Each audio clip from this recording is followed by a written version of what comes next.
Buenos días, familia, ¿cómo están?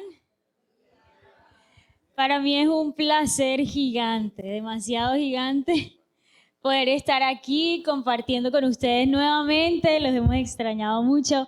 Ya vamos a cumplir un año de casados. Ya casi.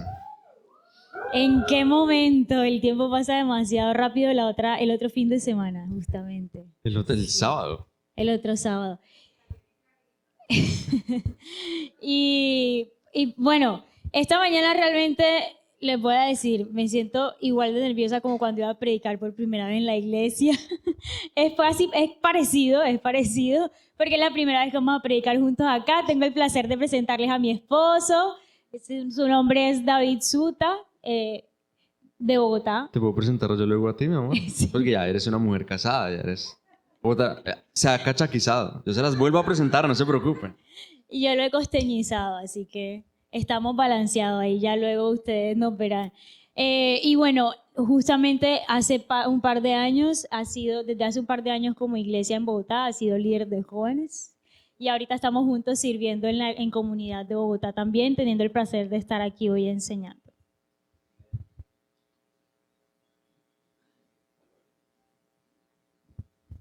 Sí. Gracias por recibirnos como matrimonio. Voy a hablar esto solo a título personal. Lo único que voy a decir a título personal es gracias por recibirme en su casa. Porque no es de ahora. Hace, ¿qué? 4 años quizás, o 3. Puede haber sido la primera vez que atravesé por esa puerta y recibieron con mucho amor un cachaco. Entonces, con el mismo amor que recibieron este cachaco, reciban las palabras que Dios tiene para ustedes. Olvídense de este vaso que Dios va a usar.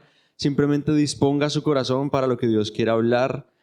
Le damos gracias a Dios por lo que Él quiere hacer en esta mañana. Y, por favor, tenga misericordia de cualquier error que vayamos a cometer. ¿Listo? Cualquier palabra cachaca que no entienda, me avisa, mi esposa traduce.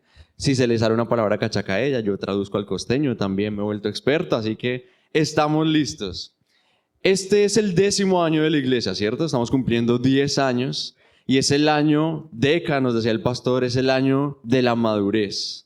Creo que todos hemos sido llevados a madurez, incluso nosotros, aún desde Bogotá, también hemos sido llevados a madurez en este tiempo, pero aparte estamos en una serie, vamos a compartir el micrófono, ¿sí? No, ya. Aparte estamos en una serie que, ¿cómo se llama, mi amor? Ahí está. Listo, no, yo quiero que ustedes más bien nos cuenten en qué serie estamos. Que todos lo sepan, esa es la de este mes, ¿cierto? Y como año el Señor también ha estado hablando acerca de la buena voluntad de Dios. Y hoy queremos decirles algo. Hoy que hemos venido porque queremos que todos sepan lo maduro que como iglesia somos. Así que dile al que está a tu lado, que todos sepan lo maduro que eres. Muy bien. Y queremos que salgamos de aquí empoderados y que la gente pueda saber y que todos puedan saber lo maduro que somos, ¿sí? Yo siento que no hay cosa que nos dé más rabia que cuando vemos a una persona que tiene como salidas inmaduras y uno, ay, pero esa persona tan inmadura, qué pereza. Mi esposo y mi mamá son fanáticos del desafío. Varios son fanáticos del desafío, por lo que veo. Casi se muere mi mamá porque supo que pasaron por Turbaco y ella no los pudo ver. O sea, imagínense eso. Y en medio de las charlas ahí que hacen, ahí eso nada más. Mi esposo dice que él solo se ve las pruebas y que él salta el chisme. Yo me salto el chisme. Imagínense. Pero mi mamá dice, pero si ahí es que uno sabe, ahí es que uno... Y yo solo escucho que el otro dice, no, es que fulanita es muy inmadura. No, es que este reacciona así, no, que no sé qué. Y no, nosotros lo vemos en pantalla, pero parece mentira que eso pueda ser lo que nosotros vivimos diariamente con las personas que nos rodean. ¿Cierto? Que podemos incluso, siento que este tipo de programas también nos gustan y nos conectan porque al final nos terminamos identificando con estas dinámicas. Y podemos experimentar cuando otra persona está siendo inmadura o cuando yo he sido inmaduro. Y hoy queremos simplemente que sea una pantalla de cómo el Señor nos quiere llevar a la madurez y experimentar su buena voluntad. Pero no solo eso, sino que todos sepan lo maduro a lo que Dios nos está llevando. Así es. Si usted toma nota, le voy a poner maduros como título a esta enseñanza. Y para esta primera parte necesitamos de su ayuda. Vamos a dividir la iglesia en 2. Entonces, Alfa, omega, ya. No, nada. No. Valeria ayer, ella no se ve el desafío, mi hermana, pero ella decía, no, alfa y omega, tan cristianos que le ponen así a los nombres, decía. Bueno, de este lado voy a pedir que abran sus Biblias. Ustedes van a estar solo en un libro de la Biblia, fácil, no tienen que buscar nada más. Van a abrir las Biblias en Daniel. Vamos a buscar el libro de Daniel y de este lado de la iglesia vamos a abrir las Biblias en Segunda de Samuel. Sencillo, no tiene que ir a ningún otro lugar y vamos a estar pidiendo que nos ayuden a leer algunos versículos. Lo fácil es que ya no tiene que moverse más. ¿Listo? Entonces ahorita el pastor nos estaba diciendo, se viene encuentro de mujeres, se viene también encuentro de parejas, salida de parejas, encuentro de parejas, como decían por ahí, como nos gusta el gratín. Pero hoy estamos post campamento, sea la luz, ¿dónde está? Eso, ya faltaba decir dónde están los jóvenes de este lugar. ¿Los jóvenes de qué? De 30 para abajo, 28 para abajo, por si acaso, ¿no? Por si acaso. Y ayer, en medio del campamento, bueno, todo este fin de semana estuvimos hablando un poco acerca de Daniel y cómo él experimentó ese nuevo nivel de madurez de parte de Dios. De hecho, el campamento se llamaba ¿Sea la luz? Ay, porque Muy lo bien, dudaron, sí fueron. muchachos. Se apagaron. Llegaron apagados, no mentiras. Muestren sus camisetas, modélenlas. Detrás tienen el nombre del ¿Por qué no campamento. se ponen de pie los que fueron al Pónganse campamento? de pie tan lindos. Así no tengan la camiseta, muchas gracias. Una vueltecita para que vean que no se apagará. A Jason no le avisaron, ¿vieron? Y estuvimos un gran tiempo donde empezamos a encender el fuego de Dios y estuvimos basándonos en Daniel. ¿Sí? Queremos solo hacer un paseo rápido por Daniel, porque solo queremos entrar a hacer una comparación, pero realmente quiero que sepas que vamos a estar hablando del contexto del reinado de David. ¿Listo? Así que bueno, ¿dónde están los que tienen Daniel? ¿Ya están listos? Todo esto es Team Daniel. Ok, listo. Y Segunda de Samuel, ¿están listos? ¿Ya estamos ahí? Muy bien. Listo. Ahora, antes de empezar a hacer la comparación, queremos hacerles una pregunta, queremos hacer una dinámica, ¿listo? Bueno, ¿quiénes aquí nacieron en cuna cristiana? Quiere decir que cuando nacieron sus papás, su mamá, sus tíos, abuelos, ya eran cristianos. Pónganse de pie, por favor, rapidito, para identificarlos. Pónganse de pie. ¿Quiénes aquí nacieron en cuna Ok. cristiana? Que nacieron y ya sus papás eran Ya eran cristianos. Ok, ustedes son los que escuchaban Jesús Adrián Romero en las mañanas. Mi abuela tenía una emisora que se llamaba algo Continental, yo no me acuerdo, cosa de cachacos seguro, pero era una emisora donde había música cristiana todo el tiempo. ¿Cómo es nacer en una casa cristiana, Diana? ¿Cuáles eran tus costumbres? ¿Cómo te levantabas? Ir el domingo a la iglesia en las mañanas. ¿Qué más? Leer la Biblia, altar familiar. Súper. Quiere decir que el resto de ustedes no nació en un hogar cristiano. Mi esposo nació en un hogar cristiano y él dice que tenía la típica Biblia de jean. Yo tenía una Biblia de jean que tenía un bolsito que decía mi ofrenda y era para meter monedas. Yo igual tengo 32 años. Si no conoce la Biblia de jean, no pasa nada. No se preocupe. Listo, se pueden sentar, muchas gracias. Ahora, se pueden poner de pie los que no nacieron en un hogar cristiano. Yo. Sí, el resto. ¡Wow! Ese es mi team, vamos. Listo, pueden sentarse, muchas gracias. Hemos hecho este ejercicio varias veces y ustedes no se imaginan, ustedes ya conocen a Natalia, así que no es sorprendente para ustedes, pero ustedes no se imaginan la gente cómo se sorprende cuando se da cuenta que yo fui quien nací en cuna cristiana y Natalia no. ¡Ah! La pastora no nació en cuna cristiana y el muchacho tatuado y con aretes sí. Qué raro se ve eso, ¿no? Quiere decir que nuestro contexto no determina nuestros frutos. Hayas nacido levantado con Jesús Adrián Romero, con Biblia de jean y bolsito de ofrenda, o no, aquí estamos juntos. Hasta aquí hemos llegado. Estamos en el mismo lugar habiendo nacido en contextos diferentes. Aquí hay un par de grupos de personas que vamos a analizar con contextos bien diferentes y queremos saber cuál fue el fruto de las decisiones en su vida. Listo, entonces vamos primero a Daniel 1, versículo del 1 al 4. Team Daniel. Daniel 1 del 1 al 4. Listo. Cuando estén ahí nos avisan. Ya, eso fue rápido. Bueno, más rápido ¿Quién nos que puede yo. ayudar a leer? Una persona del Team Daniel. Pastor Elías.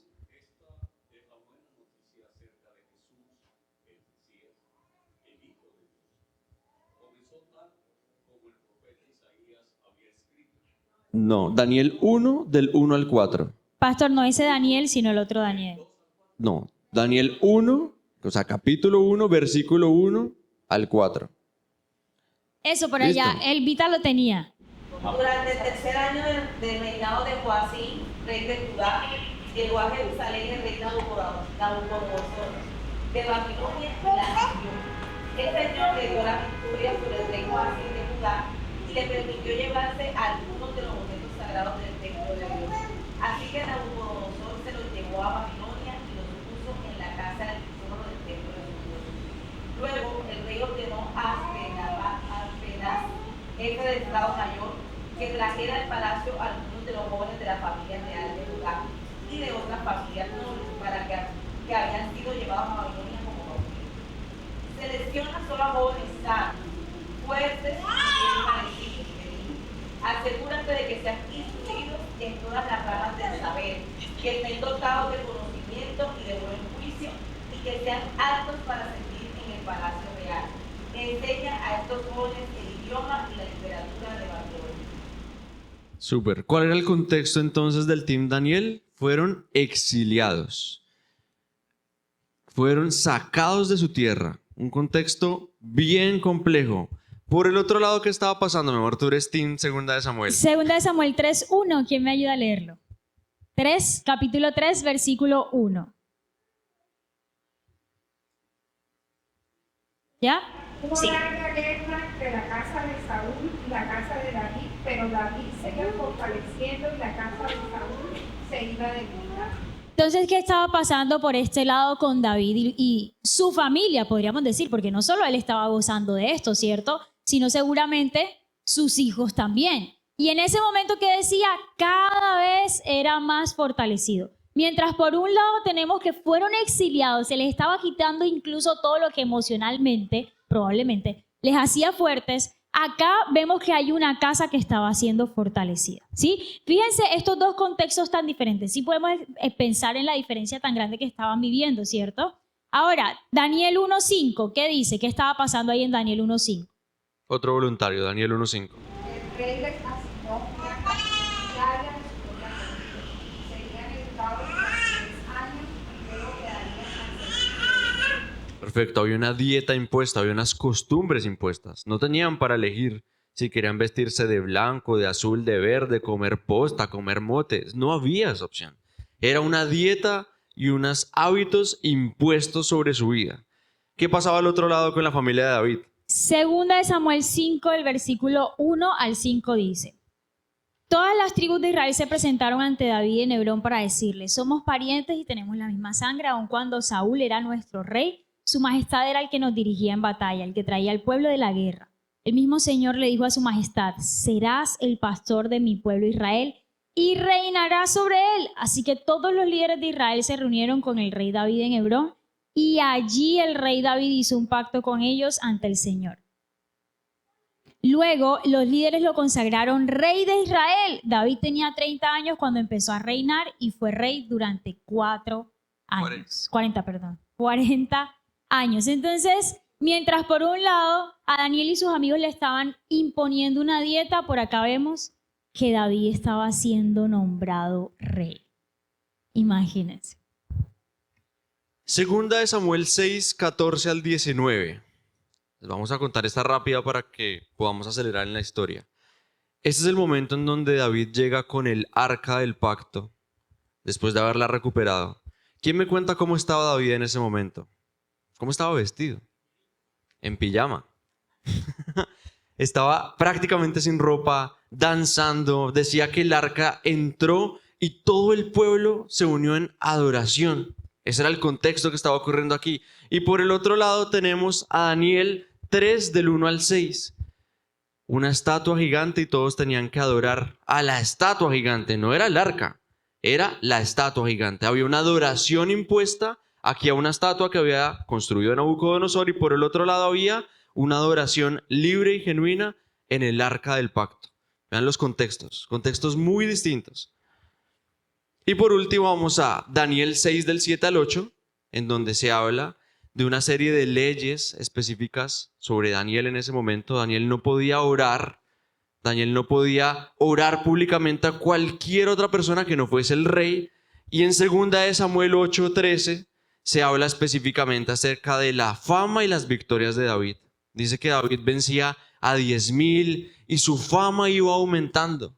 Entonces aquí tenemos al Team Daniel, que estamos súper bien, ¿no? Exiliados, con dieta impuesta, obligados a arrodillarnos frente a las estatuas, con leyes que nos prohíben orar. Vale nos contaba incluso que en su universidad hablar de Jesús está prácticamente prohibido. O sea, no es un contexto muy distinto a lo que viven algunos de nosotros.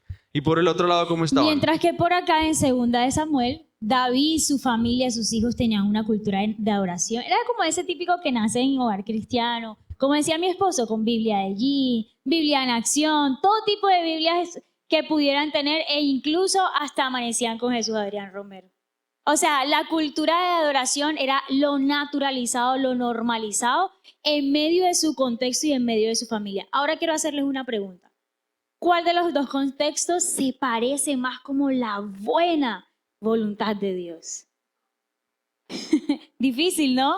O sea, por acá yo creo que uno dice, si uno lo pone a escoger, yo preferiría 1000 veces ser del Team David, vivir en el reinado, en esa temporada de paz, en esa temporada de adoración, de fama, porque estaban siendo personas de influencia y además tenían una libre adoración a su Dios, ¿sí? Podían andar por el palacio como quisieran, adorando y cantando las veces que quisieran hacerlo. Sin embargo, a lo que les decíamos al inicio, y quiero que si tú puedes anotar esto, si lo quieres grabar en tu corazón, es, recordemos algo, tu contexto no garantiza tu futuro. El fruto de tu vida no está determinado por tu herencia terrenal. Te lo quiero decir de esta manera. La buena voluntad de Dios para tu vida no está definida o condicionada a tu contexto pasado o incluso presente. La buena voluntad de Dios para tu vida no está definida por tu contexto, sea pasado o presente. Lo que va a definir tu herencia eterna realmente son las decisiones que tomes en este caminar con el Señor. Ese camino de la buena voluntad de Dios va a ir siendo definido en la medida que rindamos nuestra vida a Él y podamos incluso experimentar cuán agradable y perfecta es su voluntad. Entonces, ¿en qué contexto parecía que la buena voluntad de Dios era evidente? Allá, ¿no? Sabroso. Y por aquí, complejo. Una persona que haya ido al campamento, ¿me quiere ayudar? Respuestas sencillas. En medio del contexto de ser exiliados, en medio del contexto de la dieta impuesta, de la adoración impuesta, ¿cuál fue el fruto de Daniel y sus amigos? ¿Qué decisiones tomaron ellos? Fácil. Hablamos 3 días de esto, sencillo. Puedes recibir ayuda, puedes llamar a un amigo. Llamado a un quieres. amigo. Aquí hay un montón, así que ustedes también pueden Juan, ¿y qué responder. decisiones tomaron Daniel y sus amigos? Pues ellos decidieron primeramente como que reunirse y orar, pedirle a Dios que les diga como que fueron sabios y prudentes para primero, entre ellos reunirse, orar, tomar como que la decisión o la respuesta que quería. ¿Fue un buen fruto el que dieron? Ustedes saben que en medio del contexto adverso, el fruto de Daniel y sus amigos fue increíble. Increíble. Estamos hablando de Intachable. personas que decidieron no contaminarse de la comida del rey, no arrodillarse delante de las estatuas, orar públicamente, interpretar sueños, interpretar visiones, ser colocados en puestos de gobierno. Uno diría, wow, qué increíble. ¿Y cuál fue el contexto? Contexto completamente adverso. Y por el otro lado, en medio del contexto súper favorable, ¿cuál habrá sido el fruto? ¿Cuál habrá sido el fruto? Y uno de los frutos de David fueron sus hijos, ¿sí? Y podíamos ver el fruto de sus hijos aún viviendo en medio de este contexto que se veía como bueno de la voluntad de Dios. Sin embargo, sus frutos fueron cuestionables.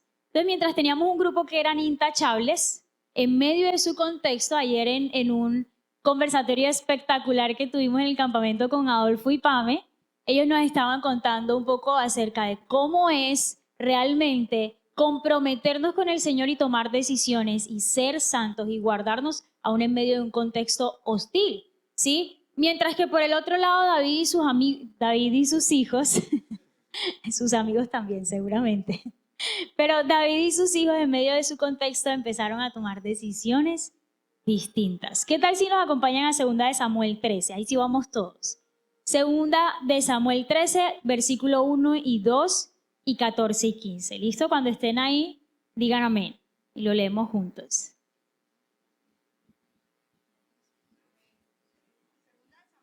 Segunda de Samuel 13 del 1 al 2 y 15, 14. O sea, versículos 1 y 2 y 14 y 15. Segunda de Samuel 13, 1 y 2. Dice, Absalón, hijo de David, aquí comenzamos a ver quiénes tomaron las decisiones, tenía una hermana muy bella que se llamaba Tamar. Amnón, otro hijo de David, estaba enamorado de ella. Amnón la quería mucho, pero como Tamar era virgen, él no creía que pudiera poseerla.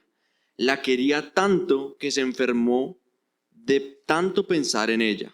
Versículo 14. Pero Amnón no escuchó a Tamar y como él era más fuerte, la forzó a tener relaciones sexuales con él. Pero después de violarla, sintió un odio hacia ella mucho más grande que el amor que sintió antes. Y le dijo, levántate y vete. Ahora, ¿dónde podríamos ver en dónde estaba puesta la pasión de Amnón? ¿Dónde estaba puesto su corazón? Este es un versículo que nos muestra justamente eso. Amnón terminó violando a su hermanastra, ¿sí? Y aún en vez de colocar su corazón y su pasión en el Señor, o sea, habitaban en un reino que estaba completamente permeado por una adoración al Señor. Pero la pasión de su corazón estaba en los deseos carnales. Tanto que esta fue la decisión que Amnón tomó y fue el fruto de su decisión.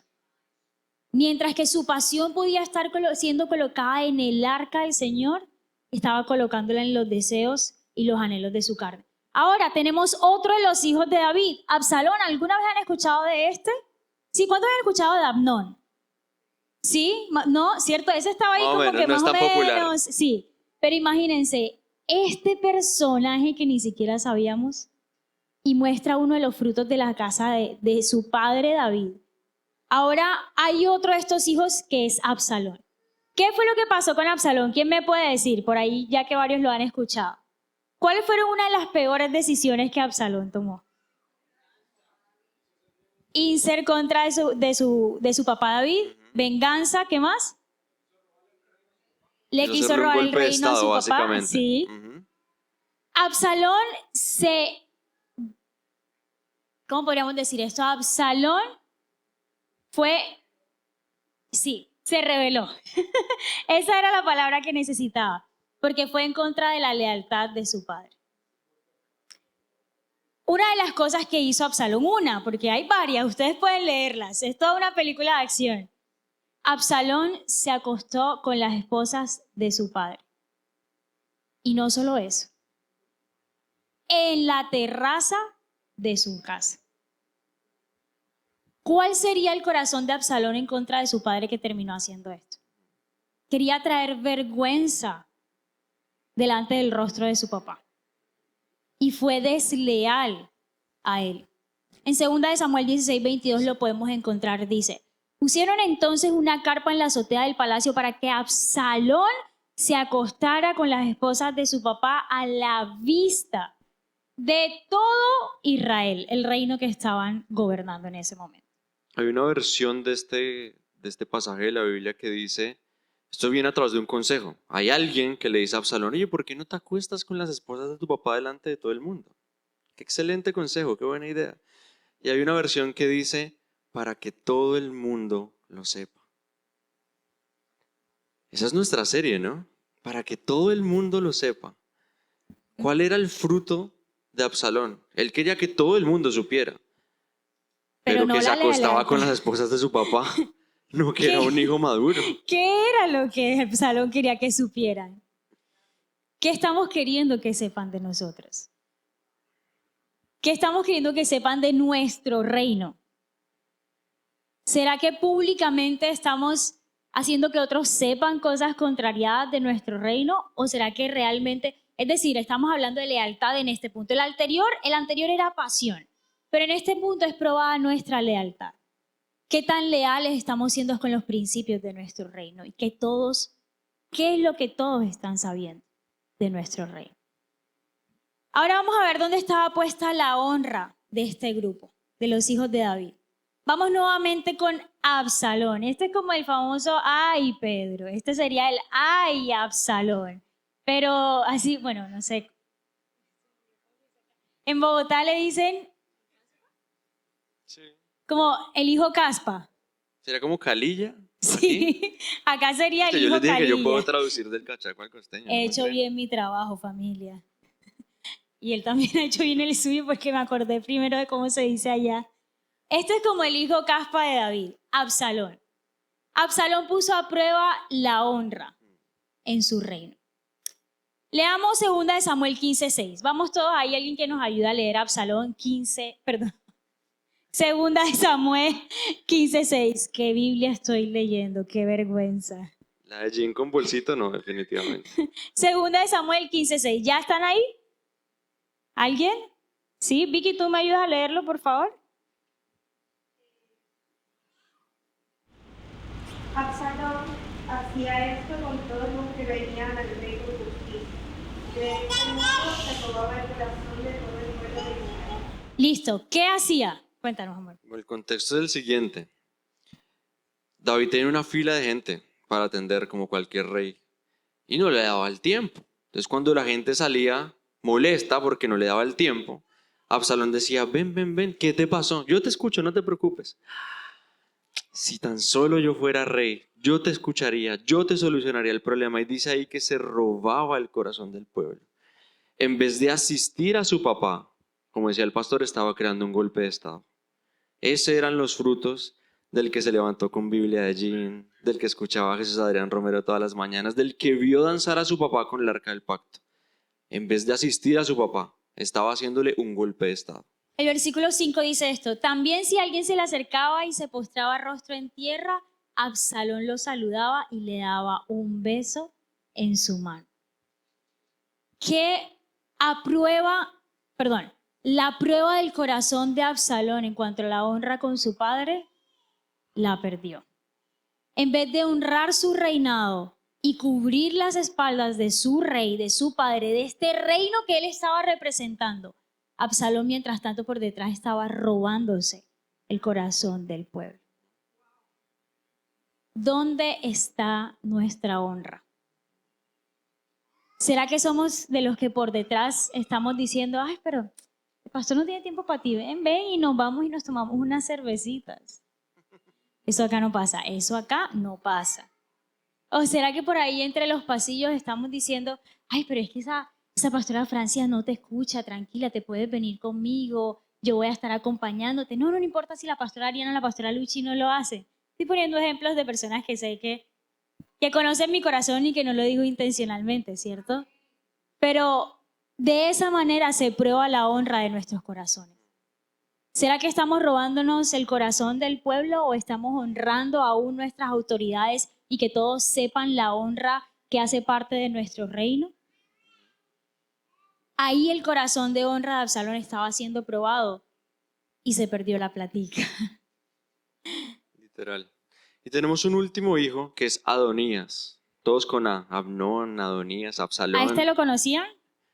Tampoco, no es tan popular. Abnón más o menos. A Absalón sí. ¿Adonías? No, ninguno. Listo. Vamos a ver qué hizo este personaje, qué pasó con él. Acompáñenos a Primera de Reyes, capítulo 1. ¿Listo? Primera de Reyes, capítulo 1. Vamos a leer el versículo 1 y el versículo 5. Vean, no lo conocíamos tanto, pero hizo una, Dios mío, que a mí me dolió en el corazón. O sea, me confrontó demasiado, la verdad. ¿Listo? ¿Ya estamos ahí? ¿Amén? Primera de Reyes 1:1 dice, el rey David ya estaba muy viejo y aunque lo cubrían con varios mantos, no lograba calentarse. Versículo 5. Entonces Adonías, hijo de Hagit, se rebeló diciendo, yo seré el nuevo rey. Se consiguió unos carruajes equipados con sus caballos y 50 guardaespaldas. Cuando su padre ya estaba prácticamente en el lecho de muerte, decidió usurpar el trono. ¿Por qué? Porque a él no le iba a tocar. No era el que seguía en la línea.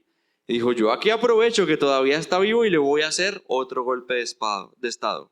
Vemos cómo no supo valorar el legado de su padre. Porque si hubiera sido un buen hijo, hubiera dicho, bueno, así no me toque a mí, yo me monto en el barco del que venga. Pero no, decidió decir, aprovechemos que ya está a punto de morirse y le vamos a destruir el legado básicamente. Me consigo yo mi propio ejército y me voy a hacer mi propio reino. Entonces, ¿cómo está siendo probado nuestro legado hoy? ¿Qué están sabiendo todos del legado que hemos recibido? ¿Será que estamos mostrando el legado intentando usurpar el trono, intentando usurpar, vamos a decirle así, la buena voluntad de Dios? ¿Cómo se vería eso?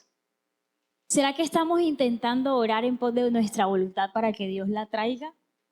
¿O estaremos recibiendo verdaderamente la voluntad de Dios como se ve en nuestras vidas? ¿Cuál es el legado que estamos recibiendo de nuestro reino y que estamos permitiendo que todos sepan de nosotros? ¿Sí? ¿Será que es ese mismo legado que todavía como estos hijos de David por debajo, esa palabra por debajear, estamos buscando? ¿O será que realmente estamos aceptando la voluntad de Dios en medio de nosotros? Bueno, hasta aquí estamos hablando de todo lo malo, todo lo que no se debe hacer. Imagino que se está tomando nota diciendo, está inspiradora la prédica, un montón de cosas buenas estamos hablando. La verdad es que no, pero hay una pregunta muy importante para hacernos en esta mañana. ¿Quiénes entonces terminaron experimentando la buena voluntad de Dios en medio del contexto favorable de David? Porque siempre podemos experimentar la buena voluntad de Dios a pesar del contexto. Lo vimos aquí. Contexto desfavorable, frutos excelentes en Daniel y sus amigos. Aquí hubo un contexto favorable y hubo frutos bastante difíciles de los hijos de David. ¿Quiénes fueron entonces los que en ese escenario favorable decidieron experimentar la buena voluntad de Dios? ¿Quién nos responde? En ese contexto, en el de David. En el contexto del reinado de David, ¿quiénes creen ustedes que terminaron experimentando la buena voluntad de Dios? ¿Quiénes creen? Un par de personajes más ahí que llegaron a esta historia. Esto es un poco más adelante, ya después de Segunda de Samuel, ya está más... Ah, no, mentiras. No está más adelante. Está ahí mismo, sí. Si quieren lo pueden buscar en la Biblia, tranquilos. Ustedes empiecen a leer títulos que ahí está enseguida el machete, no se preocupen. Está muy, muy, bueno, no fácil, pero visible. Salomón, ok. ¿Quién da más? Si no tenemos galletas Oreo en el campamento, sí. Entonces al principio, ¿cómo? Natán, ok. Ese es otro personaje que entra en la historia. Al principio les decía que queríamos basarnos en esta historia del reinado de David. Y hemos estado viendo cómo en medio de ese contexto los frutos de sus hijos fueron estos. Pero ahora queremos conocer quiénes terminaron gozando de experimentar la buena voluntad de Dios en medio del reinado de David. Hay un grupo, hay un par de personajes que entran a salvar la historia. Porque, como decía mi esposo, si fuera hasta el momento, de pronto no nos vuelven a invitar a predicar, amor. Esa predica ha estado muy densa. Pero ahora, conociendo a todos los hijos de David, queremos hablar de un grupo de personajes que son los valientes de David. ¿Usted alguna vez ha escuchado acerca de los valientes de David? Por supuesto que sí. Primera de Samuel 22:2. Puede ir ahí en su Biblia y vamos a escuchar cuál es el contexto de los valientes de David. Dice, muchos se unieron a David, unos estaban metidos en algún problema. ¿Quién aquí está metido en un problema hoy en día? Mi esposa tiene problema para madrugar, está metida en un problema. Aquí podríamos alzar la mano. Yo tengo todos. problema para hacer aseo al baño, estoy metido en un problema. Dicen, muchos estaban metidos en un problema, otros debían mucho dinero, no le va a pedir que levante la mano si debe mucho dinero. Y algunos más no estaban satisfechos con la vida. ¿Quién no está satisfecho con algún área de su vida? De pronto no me gusta cómo me veo, no me gusta cómo me siento. Alrededor de 400 de esos se unieron a David. Les presento a los valientes de David. Se parece un poquito aquí, ¿no? Como esos contextos que uno dice, de esta gente no puede salir nada bueno. Deudores, ladrones, perseguidos. Qué bueno que la gran mayoría de ustedes no nacieron en un contexto cristiano. Porque así se veía seguramente como nacieron. Nacieron ya con deudas, nacieron en medio de contextos bien difíciles. Pero aún a pesar de, les vamos a hablar de las decisiones que tomaron los valientes de David. Aquí queremos que usted se identifique con estas personas. David, ¿cómo hago para que todo el mundo se dé cuenta de lo maduro que soy? Todo depende de tus decisiones. Todo depende de las decisiones que tomes. Y aquí vamos a ver cuáles fueron las decisiones de estos valientes de David. Aquí queremos que usted se identifique con estas personas y salga de esa puerta diciendo, yo quiero ser como este. Por favor, no diga yo quiero ser como Amnón, no quiero ser como Absalón. Por favor. Por favor, ese no es el ejemplo. Estos son los ejemplos de las personas que deberíamos seguir para que la madurez crezca en nuestra vida y podamos encontrar tesoros en las decisiones que tomar. ¿Cuál fue el primer personaje, amor? Listo, este primer personaje se llama Eleazar. ¿Han escuchado del valiente David Eleazar? Sí, eso sí los hemos escuchado más, porque son las historias que nos gustan. Entonces vamos a 2 de Samuel 23, versículo del 9 al 10. Ya, estamos ahí, estamos cerquita, así que ahí vamos a llegar rápido. 2 de Samuel 23, versículo del 9 al 10 dice, después estaba Eleazar, hijo de Dodó de la Jogita, que era uno de los 3 famosos y estaba con David, cuando desafió a los filisteos que se habían reunido en Pasdamín para la batalla. Los israelitas huyeron, pero Eleazar se quedó y peleó contra los filisteos hasta que se le cansó tanto la mano que se le quedó pegada la espada a su mano. Ese día el Señor ganó una gran victoria y el pueblo de Israel regresó a tomar las pertenencias de los muertos. Si la pasión de Amnón, que fue el primer hijo de David, el que terminó violando a su propia hermanastra porque estaba detrás de los deseos de la carne, si la pasión de Amnón estaba allí, ¿dónde estaba la pasión de Eleazar? Eleazar peleó la batalla hasta que se le quedó la mano pegada a la espada. ¿Dónde está nuestra pasión? Que hasta se nos quede pegada la mano en la palabra de Dios. ¿Dónde está nuestra pasión? Que peleemos la batalla del Señor hasta experimentar su buena voluntad. Porque al final dice que Eleazar ganó, bueno, que a Eleazar se le quedó pegada la espada, pero al final dice, ese día no Eleazar ganó una gran victoria. ¿Quién? Dice, el Señor ganó una gran victoria. Que tu pasión esté puesta en los deseos del corazón de Dios de manera tan fuerte que la gente termine diciendo y sabiendo, wow, esa victoria la ganó el Señor en Juan Diego. Esa victoria la ganó el Señor en Mela. Que todos lo sepan, tanto que tú puedas revelar las grandes victorias en tu vida de parte del Señor. Que ni siquiera tengas necesidad de mencionar su nombre y la gente te vea con la mano tan pegada, peleando las batallas de Dios, que puedan decir, esa persona solamente puede estar siendo respaldada por el Señor. Sí, solo esas victorias las puede estar ganando el Señor. Hay una versión que dice que la espada y la mano se hicieron como uno. Y yo pensaba, cuando estamos apasionados por algo, no hay distinción. No es el pastor John aquí en la iglesia y John Jairo en la casa. No, somos uno, somos seres integrales. Cuando nos apasionamos en lo que Dios nos ha entregado, nos hacemos uno con eso. ¿No les ha pasado que hay gente que ya lo reconoce a uno por ciertas cosas? Voy a utilizarte de ejemplo, Ceci. Yo todo el tiempo era Ceci Cakes, Ceci Cakes. O sea, para mí no se llama de otra forma, se llama Ceci Cakes porque es su pasión y la gente la conoce así. O sea, yo me acuerdo que Natalia me decía, "Ay, Ceci", yo, "¿Quién es Ceci?". Ceci Cakes, y yo, claro, Ceci Cakes, ¿cómo no? O sea, yo me imagino una torta cada vez que te veo. Tú y tu pasión son uno. Así se ve una persona apasionada. Nos comienzan a reconocer no solo por nuestro nombre, sino por lo que hacemos. La mano se le quedó pegada a la espada. La mano y la espada eran uno solo. Que las pasiones de Dios nos consuman tanto que seamos uno solo con esa pasión.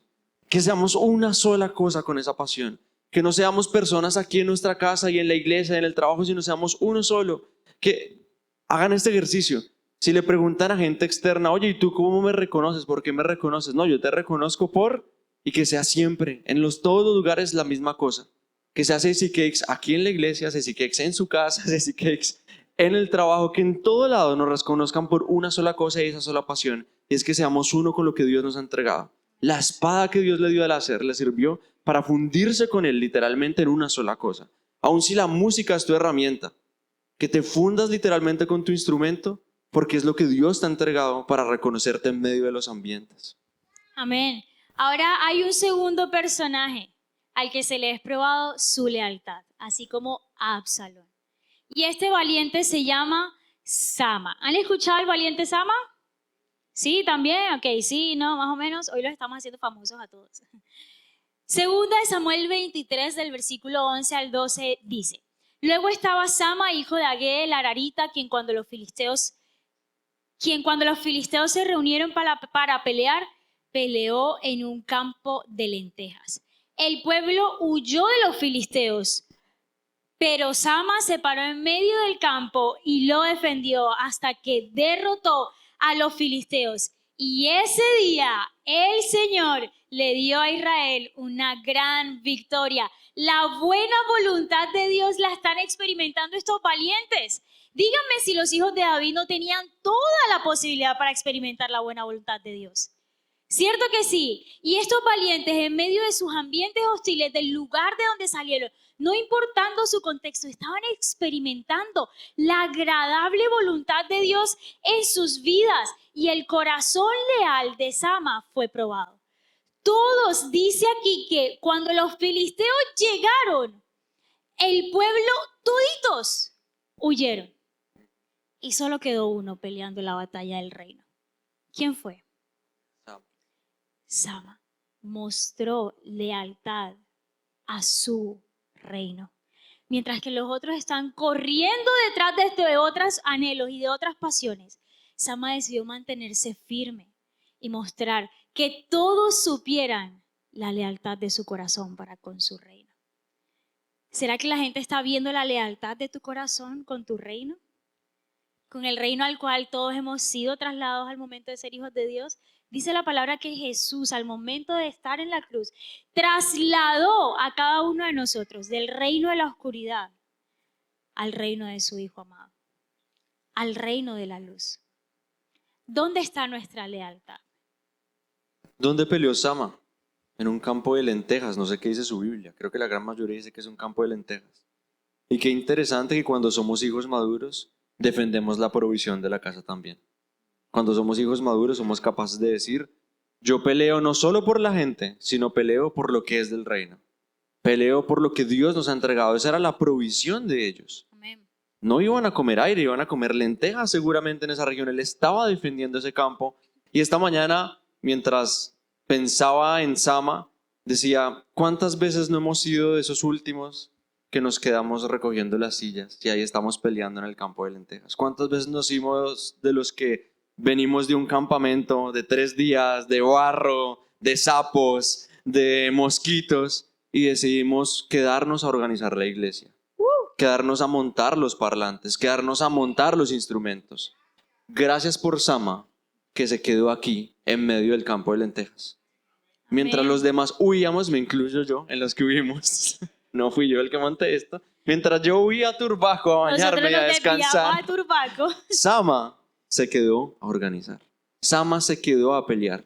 ¿Cuántas veces nos hemos quedado a pelear por lo que Dios le entregaba al reino?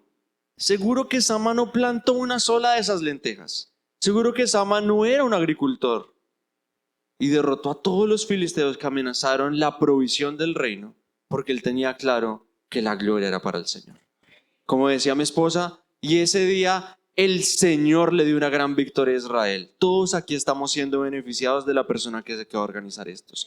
Todos hemos sido beneficiados de aquel que dedicó tiempo a organizar las sillas, de aquel que dedica tiempo a proveer literalmente para la casa. Honramos a esas personas, no sé ni quién lo puso, la persona lo sabe, pero honramos a esas personas que son hijos maduros como Sama, que son capaces de defender y quedarse hasta el último momento, en el último lugar. Amén. La gloria es para el Señor, ¿cierto? Aún los que servimos, honro la vida de Anita, ella se metió esos 3 días allá de campamento con nosotros.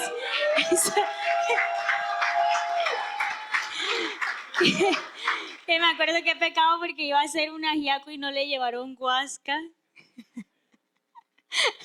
Quedó excelente el ajiaco. Yo como cachaco te lo apruebo, quedó excelente. Sí. No, y pensaba en eso, aún en medio de eso sacó adelante todos esos almuerzos. O sea, de verdad que qué bendición. Y ahora queremos ver a otro par de personajes a los que se les fue probado, así como la tercera parte, el tercer punto con Absalón, su honra. Vamos a 2 de Samuel 23 del 13 al 17.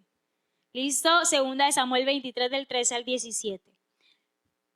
Dice, una vez al comienzo de la cosecha, 3 de los 30 héroes bajaron hasta la cueva de Adulám para reunirse con David. Un destacamento filisteo estaba acampando en el valle de Refayín. David estaba en el fuerte y en ese tiempo había tropas de los filisteos acantonadas en Belén. A David le dio sed y dijo, si solo pudiera tomar un poco de agua del pozo que está en la entrada de Belén. Pero en realidad solo lo dijo por decir. Los 3 héroes avanzaron peleando entre el ejército filisteo y tomaron agua del pozo que está cerca de la entrada de la ciudad de Belén. Entonces los 3 héroes le llevaron el agua a David, pero él no la bebió, sino que la derramó en la tierra como ofrenda al Señor. David dijo, Señor, no me puedo beber esta agua. Sería como beber la sangre de los que arriesgaron su vida por mí. Por eso David negó tomársela. Los 3 héroes hicieron muchos actos de este tipo. Pensábamos, qué diferente el concepto de honra, que mientras Absalón se robaba el corazón del pueblo a la entrada, estos 3, solo con un dicho de David, arriesgaron su vida por un vaso de agua. ¿Cuánto honraban a David? Que David ni siquiera dio una orden. David dijo, tronco de sed, qué ganas de un juguito decoroso en agua o un jugo de níspero en leche, como me ha enseñado mi suegro a tomármelo. Un dicho cualquiera. Y estos fueron y arriesgaron su vida y trajeron eso solo por un dicho. Mientras por el otro lado David estaba dando edictos y Absalón, en vez de apoyar eso, decía, no, yo prefiero robármelo para mí. Prefiero robarme el corazón del pueblo para mí. Fue tan sagrado lo que ocurrió en ese momento que David ni siquiera se pudo tomar una gota de esa agua y dijo, yo no soy digno de esto. Esto es digno del Señor, de nadie más.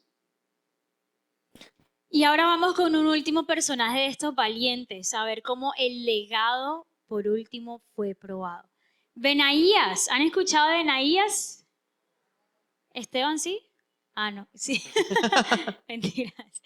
Vamos a 2 de Samuel 23, del 20 al 21. Dice, después estaba Benaías, hijo de Joiadá, quien era de Capsel y tenía mucho poder. Ojo con esto. Benaías mató a los 2 hijos de Ariel de Moab. Un día nevado, Benaías se metió en un pozo y mató a un león. También mató a un soldado egipcio de gran estatura, a pesar de que el egipcio tenía una lanza en la mano. Benaías lo atacó con un palo, le quitó la lanza y con la misma lo mató. ¿Qué más quería hacer este man? Mató a 2, se metió en un pozo nevado, mató a un león, mató a un gigante. O sea, estos hombres son increíbles. Estos hombres hacen hazañas absurdas. Y pensábamos en cómo Benaías siguió un patrón que, creo que es Abnón, el último hijo, Adonías, no pudo seguir. Pensemos en Adonías en un momento. ¿Cuál era la historia de Adonías? ¿Cómo estaba David en el momento donde Adonías entra en escena? ¿Estaba joven? Viejo, a punto de morir. ¿Saben a qué me recuerda? A que David tuvo la oportunidad de usurparle el trono a Saúl. Saúl cometió muchos errores, estaba en un momento de debilidad y David decidió honrar el legado de Saúl y aún así no tomar el trono. Y por el otro lado, Adonías dijo, este es mi momento. Qué absurdo que este valiente hizo lo siguiente. Ustedes me van a decir a qué historia les suena esto. Mató a un soldado egipcio de gran estatura, a pesar de que el egipcio tenía una lanza en la mano.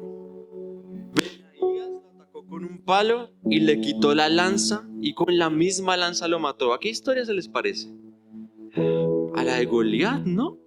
Un gigante, una lanza en la mano. Dice que Benaías lo atacó con un ¿qué? Con un palo.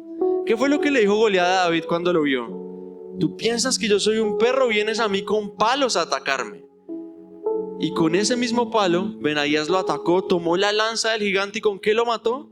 Con la misma lanza. ¿Qué fue lo que hizo David con Goliat? Cogió su misma espada y con esa misma lo mató. Benaías sabía a quién estaba imitando.